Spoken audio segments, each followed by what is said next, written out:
মই কথাখিনি তেওঁলোকক থিয় হৈ যেতিয়া হাতযোৰ কৰিব ধৰিলেও পিছফালৰ পৰা এনেকৈ একজনে ধাম কৰি মোক মাৰিছে এনেকৈ পিছফালে এইখিনি তাৰপিছত এনেকৈ একজনে ওপৰত উঠি এনেকৈ হেঁচি দিছে মোক তলত আঁঠু কাঢ়িব লাগিব তাৰপিছত মই আঁঠু কাঢ়িলোঁ আঁঠু কাঢ়াৰ পিছত ইমান পিছফালৰ পৰা লঠি আছে ইমান মানে মাৰিছে বেয়া কৰি এতিয়া মোৰ ইফালে ইফালে চব বিষ হৈ আছে তো ইমান তাৰপিছত আমাৰ ল'ৰাকেইটাক আৰু ভয়ংকৰ কৰি পিটিছে ইমান পিটিছে তাৰপিছত কি হ'ল আপোনালোকেতো বাকীখিনি দেখিছে মই তেওঁলোকক কাণত ধৰি তেওঁলোকে এনে মাফ খুজিলে নহয় কাণত ধৰি মাফ খুজিব লাগে মই হ'ব কাণত ধৰি মাফ খুজিম আমাৰ মুঠতে প্ৰাণকেইটা লৈ আমি যাতে যাব পাৰো সুকলমে যাব পাৰো ইয়াৰ পৰা অসুবিধা নহয় ল'ৰাকেইটাৰ যাতে মই জীৱন ল'ৰাকেইটা সৰু সৰু ল'ৰা ইহঁতৰ যাতে জীৱনটো লৈ যাই দিব পাৰো যাতে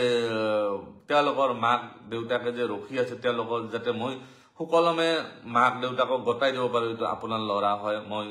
মোৰ কাৰণে যাতে একো অসুবিধা নহয় এই কাৰণে মই তেওঁলোকক আঁঠু কাঢ়ি কাণত ধৰি মাফ খুজিছো